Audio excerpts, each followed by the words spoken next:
Alright, what's up? We're here in the Imperial sewers. I'm gonna try to show my favorite grinding spot for the Willpower trophies. So I just came down the Noble's Ladder. I'm gonna show you how to get to the spot from here.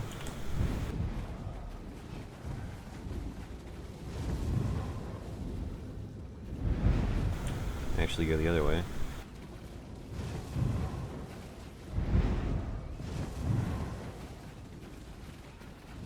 So for movement, I have like the resource regen from a vamp skill, concealed weapon, my major expedition from this, and then cloak.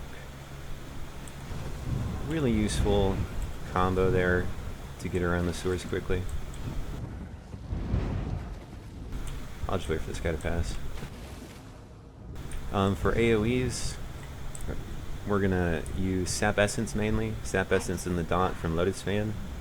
I've got Swallow Soul on this bar, and I've also got a lot of my champion points into increased healing. So that way it's easier to sustain through all the mobs that we're going to be fighting. I'm a vamp, so you use Cloak to stay in stealth, and you pop Blur every once in a while to get the speed boost. And that's how you move quickly through the sewers. You want to be in stealth when you're out of cloak, so you keep getting the speed boost from concealed weapon here, increased movement speed by 25% when stealth. To do that, you just kind of stay away from mobs if you can. If you can't, pop cloak. That way you keep your speed boost up and you can keep moving. I'm using blue drink for stamina and Magicka recovery.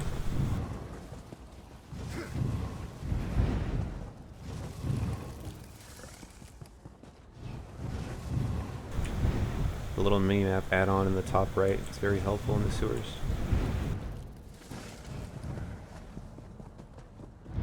There's a couple of them. I think AUI has a mini-map. The one I'm using is by someone named Firakin.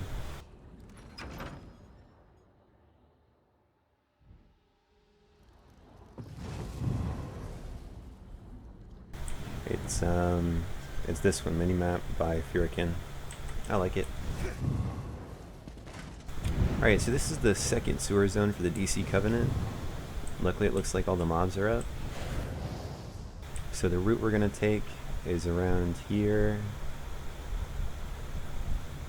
And then when we get to right here, we're going to pull into this room. There's a dolmen right here.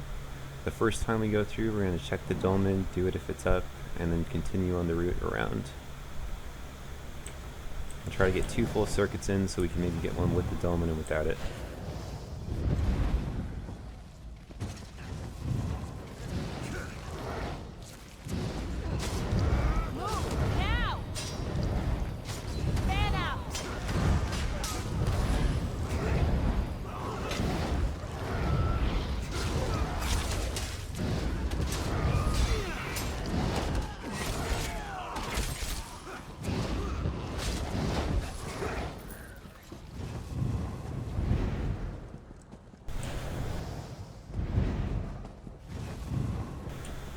You want to try to get to the center of the room before you start pulling stuff.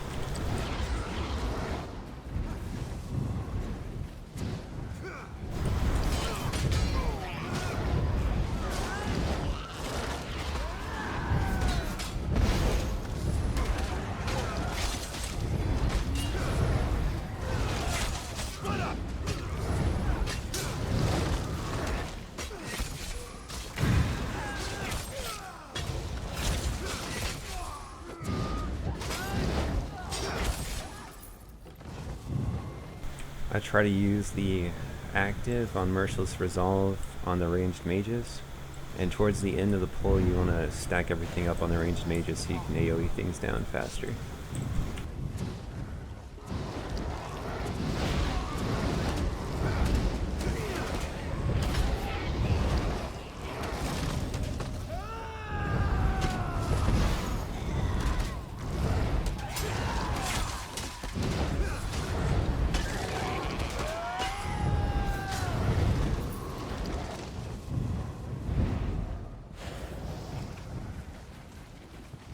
Alright, so this pull is the hardest to do, but the most fun. You keep your siphon strikes on, get to the center of the room, and pull everything.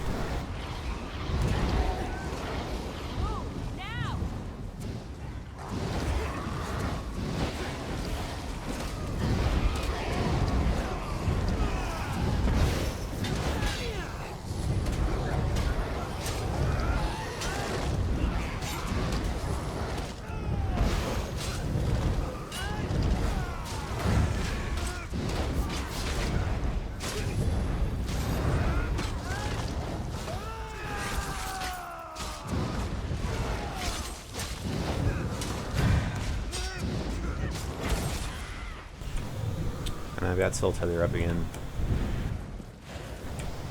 So I'm using Soul Harvest on my bar, and you block cancel the Soul Tether animation to get to the bar with Soul Harvest on it. That way you build up ultimate faster.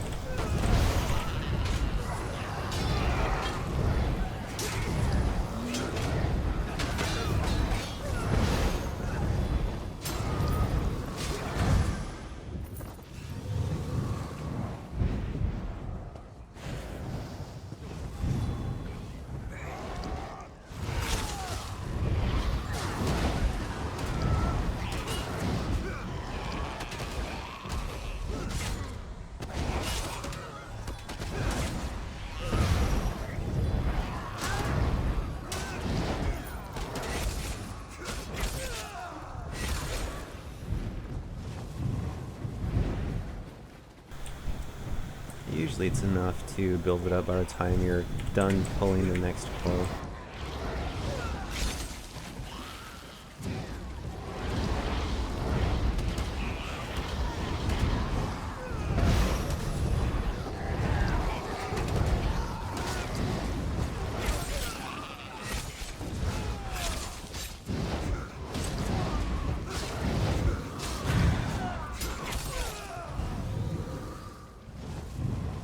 So I leave these two guys alone. They're too much of a pain to kill. They take too long and they're not really worth it. So we'll check the dolmen.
You have to be really careful when the harvesters spawn. Try to tab target them and interrupt their channels. And then just try to focus them and don't let them catch too many of their healing orbs. It's really tough if two harvesters spawn at the end.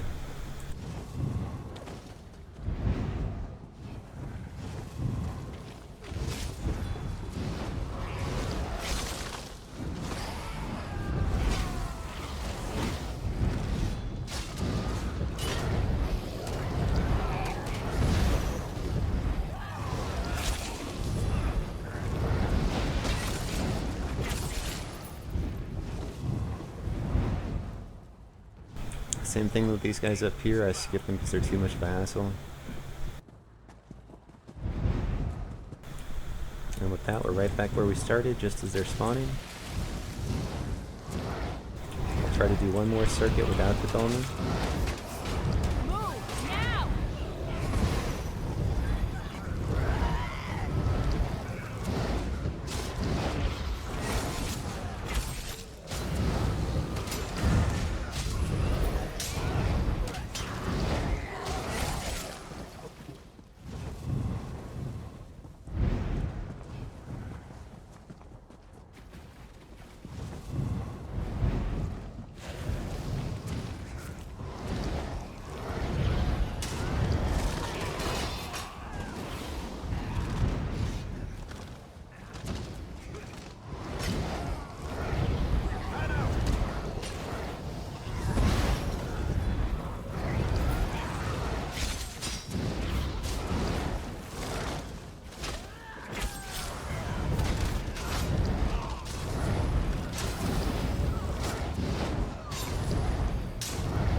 Okay, so they actually weren't all respawned yet, which is rough.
The reason you want animation cancel soul tether is so that when you get onto your bar, is so that you don't get kills when you're on the bar with soul tether. You want to get all your kills when you swap to the soul harvest bar, because it gives you a bonus to ultimate from kills.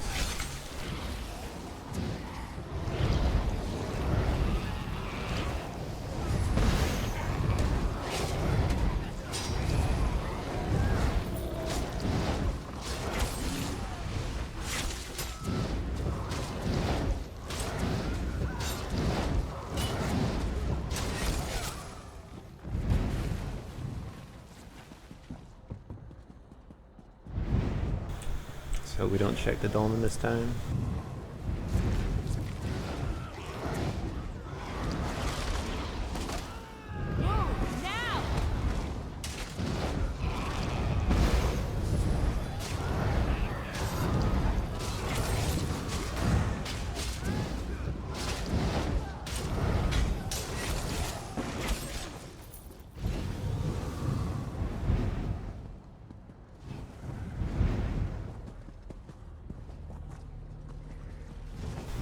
And that's it. We're back at the start of the loop. So I'm going to sit in this corner while I go over my gear and stuff real quick. So, I found 11 ether and 7 bone shards that run. I didn't have any before. And I got about 1,500 stones. I had maybe 200 when I got down here, I think. So, not too bad. The skills, the main thing is we don't, oh, the build, sorry. So for the sets I'm using 5-piece of Twilight's Embrace on my dual wield bar for the extra healing. The weapons are V16, but everything else is just V15 purple. So 5-piece Twilight's Embrace on the dual wield bar, and then 4-piece Martial Knowledge for some extra spell damage, and then just some Willpower jewelry. Pretty straightforward set. It's not too bad. I like it a lot. The extra spell crit's nice. So for the skill bars, on my restoration bar, this is like my movement bar to get through the sewers quickly.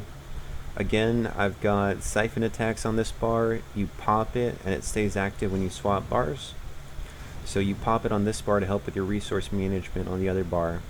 We have a vamp skill here for increased regen, the concealed weapon, and double take for movement speed, and then cloak for stealth. It just helps me get through the sewers really quickly and efficiently.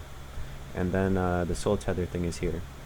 So on the dual wield bar with the most spell power, we've got 2 AoEs. We've got Sap Essence and Lotus Fan.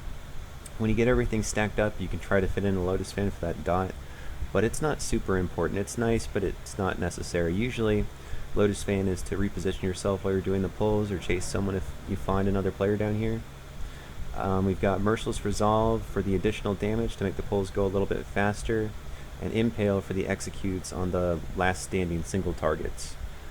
And then the ult is Soul Harvest. So with Soul Harvest you gain 10 extra ultimate each kill.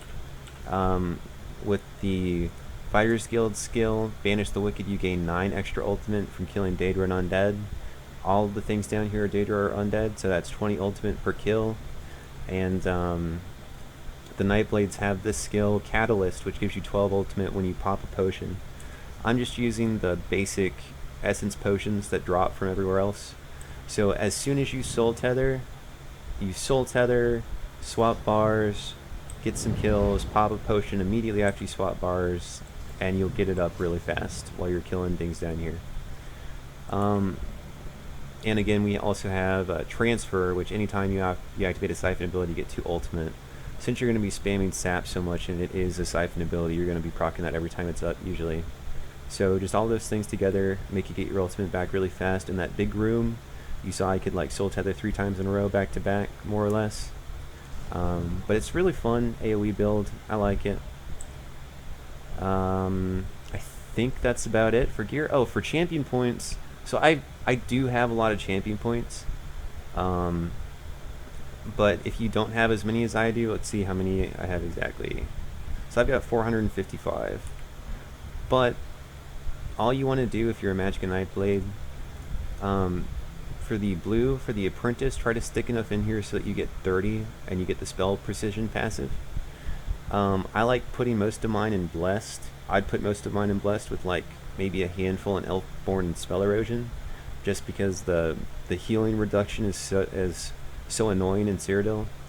So chuck a lot of yours in blessed until you get up to spell precision, and then the rest you can dump into Thaumaturge, which increases all of our damage. All of our damage is magic damage. I don't have any elemental damage in the build. For the red, I dump as many as I can in quick recovery, and then I would split the rest between elemental defender and block reduction. Those would be the most important ones. So put a good amount in here if you can in quick recovery, and then split the rest of your points between elemental defender and block reduction. For the green, just split it up between Magicka cost reduction, Magicka regen, and tumbling. The tumbling, points in tumbling is really nice. Anyway, that's like the sets I use, the skills, and the champion points. Hopefully you guys got something out of it. It's you can do about 4 or 5 laps before your armor starts to get shredded, and it works out so that every time you earn about 3,000 stones, your armor's about to break. So what I do is I get a Sigil of Imperial Retreat on me, just run through the sewers, do the loop 4 to 5 times, go back as soon as I hit 3,000 stones, and then come back and try it again. Yeah, I don't know. It's really efficient for solo farming. Anyway, that's it. Thanks.